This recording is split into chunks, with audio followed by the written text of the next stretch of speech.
Hello, I'm Dr. James Ludwick, and I'm going to talk to you about one of the most common causes of nasal congestion, big inferior turbinates. So what are inferior turbinates?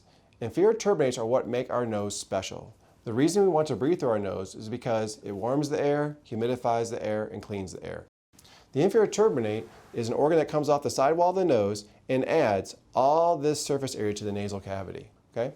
If we turn the head sideways, you'll see that the inferior turbinate goes from the front of the nose to the back of the nose, the entire length of the nasal cavity. We have a lower one and we have a middle one, but the turbinate most involved in nasal congestion is the inferior turbinate. When we breathe through our nose, air passes over the turbinate so water can efficiently evaporate into the air and condition the air for us.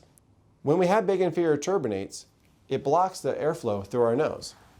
Turbinates can swell for lots of reasons. Sometimes they're just big, and sometimes it's due to things like nasal allergies. When the turbinate swells, it takes up a lot of room in the nasal cavity, and you just can't get the air through your nose. Afrin and Sudafed are nasal decongestants that constrict the blood vessels of the turbinate and literally squeeze the blood out of the turbinate. And it takes a grape and essentially turns it into a raisin temporarily. So while the turbinate's nice and small, you can breathe great until the medication wears off, and then they swell again. Fortunately, we have great and easy ways to treat inferior nasal turbinates called turbinate reduction. So just like you can make the turbinate smaller by using chemicals such as Afrin or oral decongestants, we can also make that turbinate smaller with simple office procedures.